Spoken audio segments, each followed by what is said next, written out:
What's up, you guys? Thank you for clicking on this video. So as you can tell by the title, a bit of a movie topic here today. So Josh Cooley, we know that a Transformers movie is rumored to be in development by this director. The critically acclaimed Transformers 1 director himself, he made a great movie in 2024. One of the best pieces of Transformers media, I'd say. Even though I think among newcomers, Transformers 1 is becoming a bit overrated, I will say it is one of the most well done pieces of media that we now have in the Transformers franchise. So I've drummed up a few reasons that I want to discuss in this video as to why Paramount specifically picked Josh Cooley to helm one of their upcoming live action Transformers films.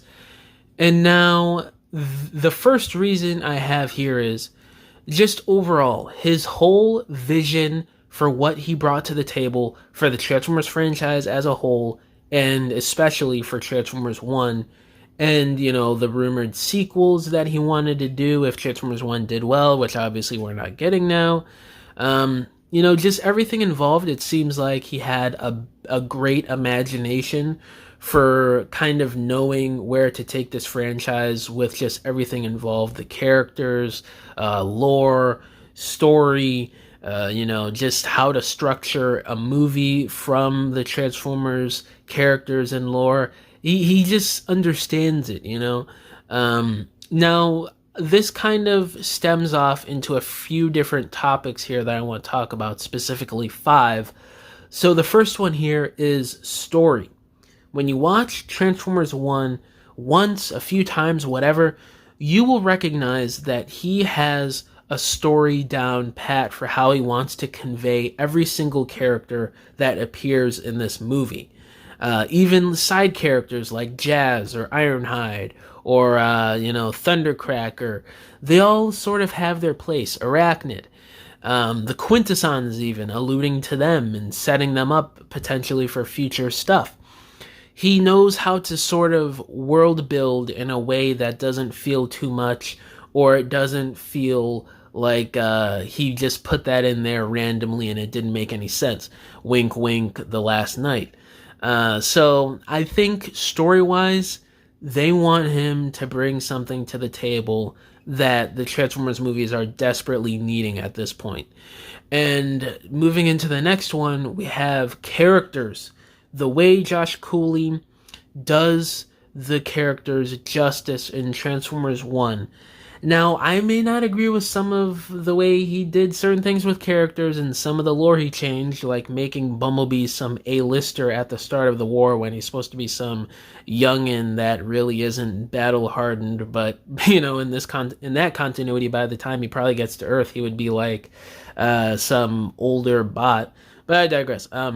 Overall, the way he handled the characters, it was fresh, it was new, it was fun, it was entertaining, it was heartfelt at times, and best of all, it handled things correctly. Now, obviously, I'm one that advocates for change all the time in a franchise that's literally called freaking Transformers. It's not like we're dealing with Star Wars here, but you still have to have a certain basis for characters to keep a certain identity with every new iteration.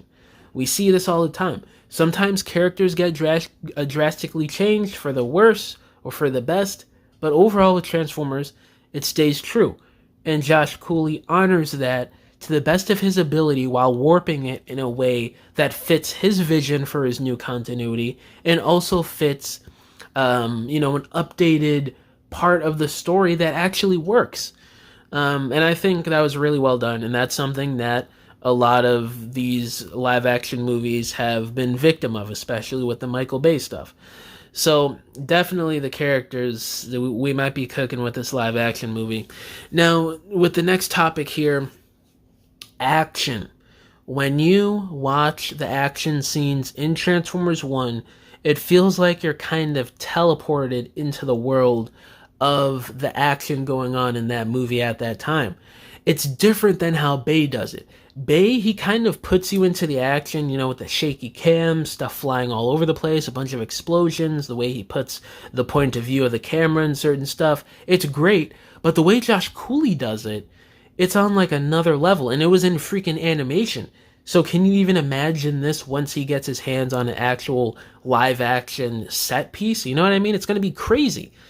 So definitely he knows how to get spectacle with these robots, at least in animation, which obviously sets up high prospects for him to do it even better in live action. And this next topic here is animation. Josh Cooley is a very talented director and very experienced in handling animation for characters. I believe he also directed, I think it was Toy Story 4. I could be wrong on that, but he does have a career in animated films at this point. So, doing a movie, whether it's live action or animated for Transformers, you need to have some sort of experience in handling animated characters. And I think that's kind of where Rise of the Beast fell short, which is why some of the CGI and just some of the movements and scenes didn't feel as rich or crisp or as real world as you did with the Bumblebee movie even, or especially the Michael Bay films, all 5 of those I'd say. So I think with having a director that actually has trained eyes for CG and just animation in general, how it looks, the movement, if it looks realistic enough, if it just looks good in the scene, I think that is a big upside Josh Cooley has, and I definitely think Paramount looked at that and was like, yep, he's qualified. It's not going to be another Stephen Caple Jr. situation where he goes from freaking Creed 2 into a movie about CGI alien robots at war. So he's got a little bit of experience on how to make things work. The only thing is, will he be able to handle the transition from, animation to actual real world sort of physical CGI? Time will tell. And the last topic here is the fan feedback we've been seeing the last year or so, and Paramount also wanting fresh blood. I put these two into the same category because it's basically kind of the same reasoning. Fans loved the new blood with Josh Cooley doing Transformers 1, and it made for a refreshing movie in return. The movie was very different stylistically while still keeping true to Transformers, and fans loved it. And we have been campaigning for him to come back as a director for a Transformers movie for the last year or so, especially since we found out that the Transformers 1 sequels aren't happening anymore due to the low ticket sales of the first movie.